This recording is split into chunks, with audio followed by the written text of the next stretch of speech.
In 1923, Germany workers were paid twice a day because by evening, their wages could no longer buy bread. In Zimbabwe, people carried backpacks of cash to purchase a single meal. In Venezuela, price tags were rewritten faster than they could be printed. None of these collapses announced themselves with sirens. They arrived quietly, then all at once.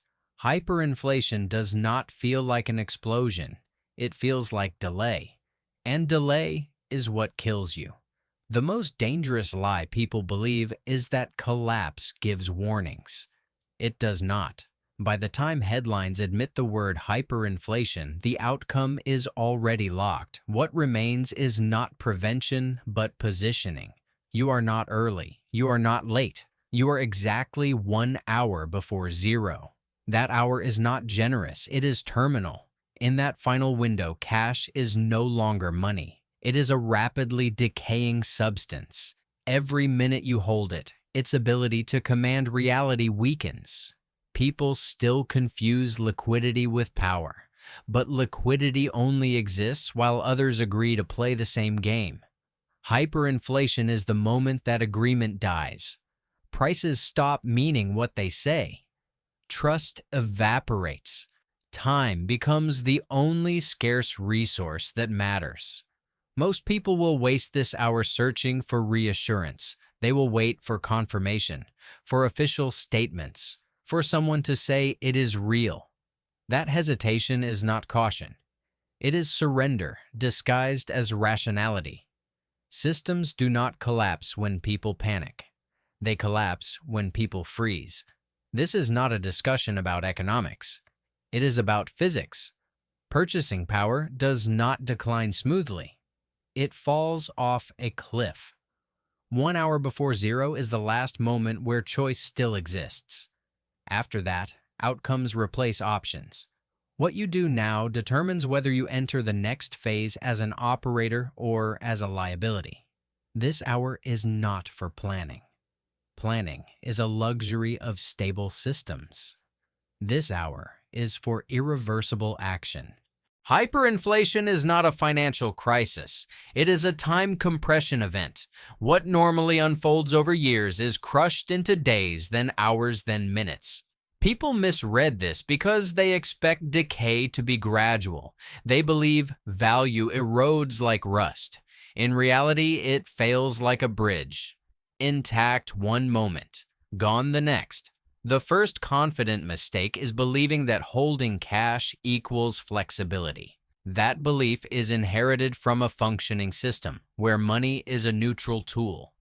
In hyperinflation, cash stops being neutral.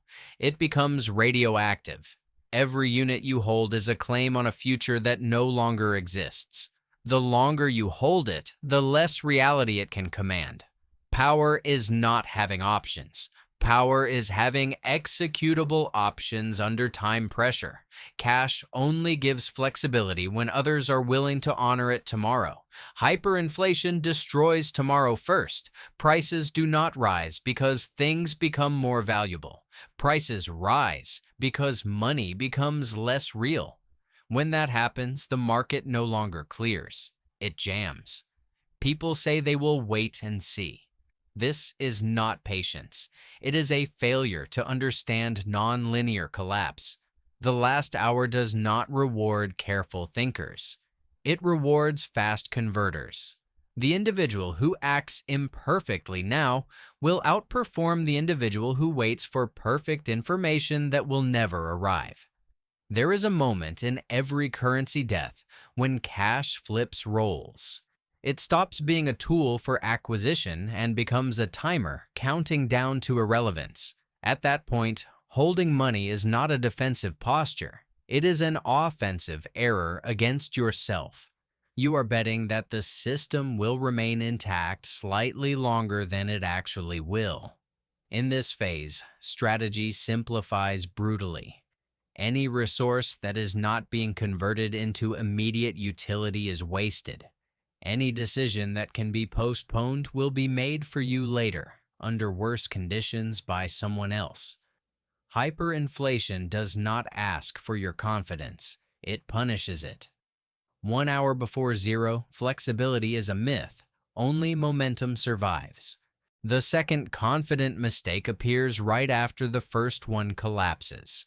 When people finally accept that cash is dying, they reach for the idea of better money. Gold, crypto, foreign currency, anything that feels harder, scarcer, more respectable. This impulse feels intelligent. It is not. In the final hour, it is usually fatal. All alternative currencies share the same hidden dependency. They require time, trust, and counterparties. Gold needs buyers who still recognize purity and weight. Crypto needs electricity, networks, and exchanges that function long enough to settle. Foreign currency needs borders, banks, or at least social agreement that symbols from another system still mean something here. In the last hour, those dependencies are liabilities, not strengths. Store of value thinking belongs to slow collapse. Hyperinflation compresses time until storage becomes irrelevant. Value that cannot be deployed immediately is theoretical. And theoretical value does not protect you, move you, or feed you when coordination breaks. The problem is not that gold or crypto are useless. The problem is that they are slow. And slowness is indistinguishable from weakness when the clock is collapsing. People underestimate friction. Every conversion step introduces delay. Delay introduces exposure. Exposure invites failure. The more sophisticated the instrument, the more invisible assumptions it carries. Those assumptions die faster than cash itself. By the time you reach for sound money, the sound you hear is the system closing behind you. This is the moment where the definition of value must change. Value is no longer what holds purchasing power across time. Value is what imposes outcomes right now. Control, access, leverage, movement, protection. These are not financial categories. They are operational ones. Anything that cannot immediately alter your position in physical reality is already obsolete. The survivor's error is not choosing the wrong asset. It is choosing an asset at all. 1 hour before zero, you are not reallocating a portfolio. You are abandoning abstraction. Money that still depends on belief is already dead. The only currency left is effect. If conversion requires permission, confirmation, or consensus, it will fail. This is where most people finally understand the situation, and almost all of them still fail. They understand cash is dying.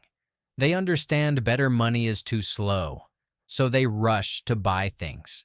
Carts full, shelves stripped, food, clothes, consumer goods stacked as if quantity itself were safety.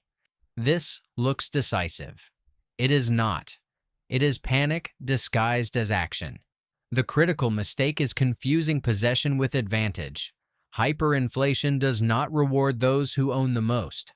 It rewards those who control the longest.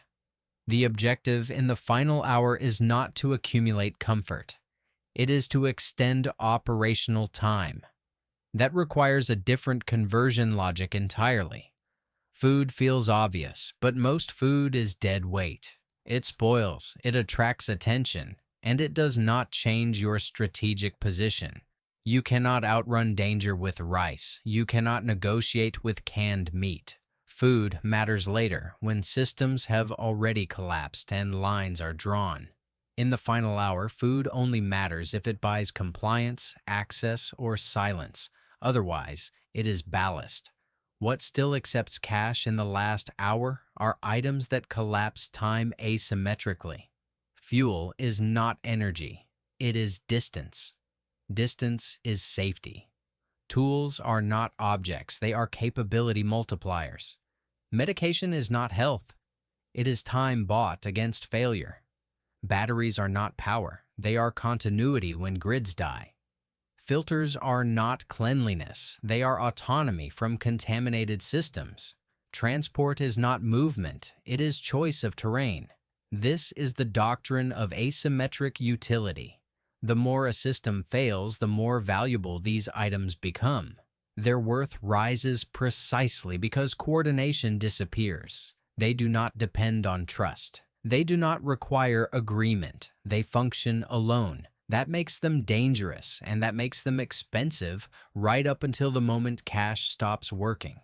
The final hour is not about what you can carry. It is about what you can activate. An item that sits passively in storage is inferior to one that changes your options immediately. A single tank of fuel that lets you leave beats a month of food that forces you to stay.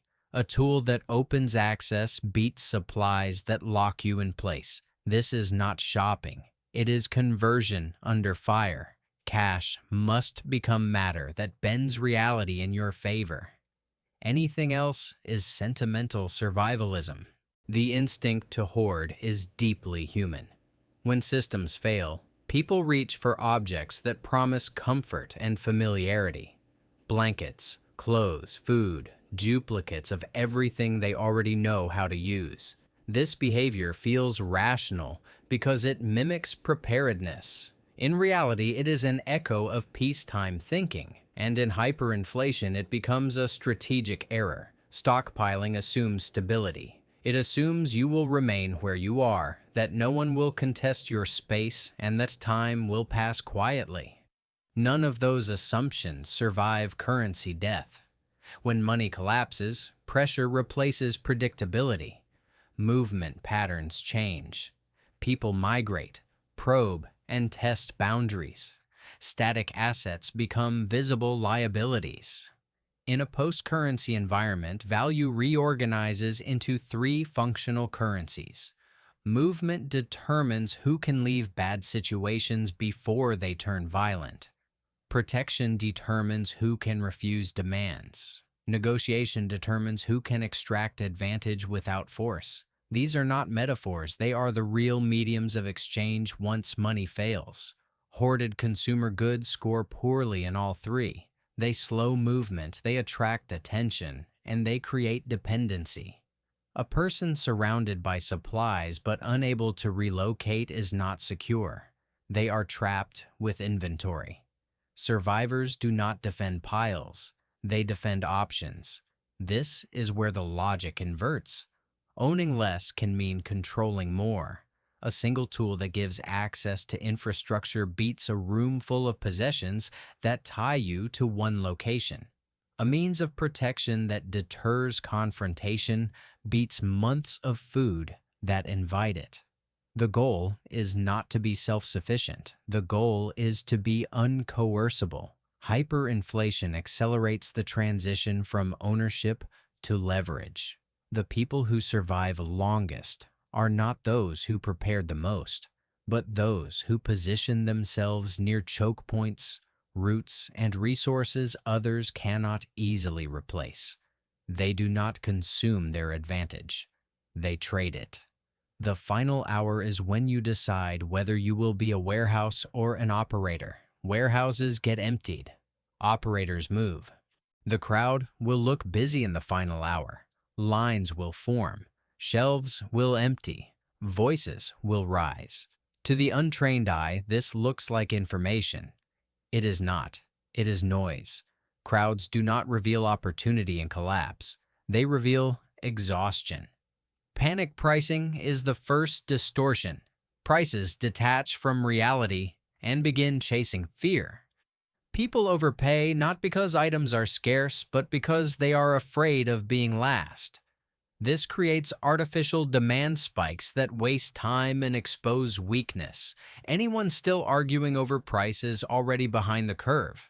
False scarcity follows. Objects that are plentiful become rare, simply because everyone is reaching for the same category at once. This herd behavior collapses choice into narrow channels. When too many people want the same thing, the thing itself loses strategic value.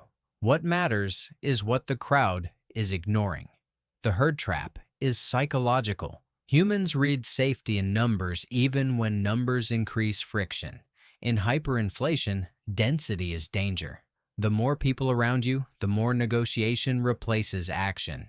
Every extra interaction is a chance to be delayed, deceived, or targeted. Survivors do not optimize for social proof. They optimize for exit vectors. Acting against visible behavior feels wrong. It triggers doubt and internal resistance. This is why most people fail even when they understand the theory. They wait for confirmation from others before moving. But collapse punishes consensus. By the time a decision feels socially validated, it is already obsolete. The operational rule is simple. If a place is crowded, it is no longer valuable. If an item is popular, it is already overpriced in time. If everyone is moving in one direction, the other direction holds opportunity. This is not contrarianism. It is time arbitrage. The survivor exits the market before it looks broken. They leave while transactions still work, not when they stop. The moment the crowd notices something is wrong is the moment you should already be gone. In the final hour, cash undergoes its last transformation. It stops being a tool for buying objects and becomes a tool for influencing people. This phase is brief, unstable, and ethically uncomfortable. It is also decisive. Material markets fail first. Social markets fail last. As long as contracts, habits, and expectations still echo in people's minds, money can purchase behavior. Not loyalty in the long term, but compliance in the moment. Silence, speed, information, access. These are the last things cash can still command before it goes dead. This is where hesitation becomes fatal. Many people cling to the idea that relationships will remain non-transactional. They expect fairness, gratitude, or shared panic to carry them through. That belief belongs to a functioning society. Hyperinflation strips it away. When survival pressure rises, every interaction becomes an exchange, whether acknowledged or not. Cash in this phase is not spent. It is deployed.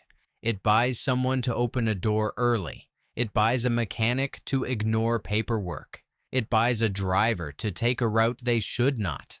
It buys information about which systems are failing next. These exchanges are temporary and fragile, but they create momentum. Momentum is life. Moral paralysis is a luxury. The system that enforced norms is already dissolving. Pretending otherwise does not preserve virtue, it only preserves vulnerability. This is not an argument for cruelty. It is a warning against naivete. You are not corrupting the system. The system is already gone. There is a narrow window where cash can still be converted into human behavior before trust collapses entirely. Miss that window and money becomes meaningless paper. Use it correctly, and it becomes the last lubricant in a machine that is seizing up. Once people stop responding to incentives and start responding only to force, the conversion phase is over. You must already be positioned by then. There is a moment when cash does not just lose value, it becomes dangerous. This is the hard cutoff, and it does not arrive on a clock. It arrives as a shift in human behavior. If you wait for confirmation, you will recognize it only after it has passed. The first signal is hesitation. Transactions no longer conclude cleanly. People stall, consult others, glance around before accepting payment. The price stops being the point. The interaction becomes the point. When exchange turns into negotiation, money has already failed. The second signal is substitution. Sellers stop naming prices and start asking questions. What else do you have? Where are you going? Who are you with? This is not curiosity. It is risk assessment. Cash no longer answers the most important question, which is whether dealing with you improves their position. The third signal is physicality. Objects are inspected more than money. Hands linger. Space closes. When people begin to weigh outcomes instead of counting bills, currency is no longer the medium. At that moment, holding visible cash marks you as unadapted. You are advertising that you are still playing by old rules. This is the point where money becomes socially radioactive.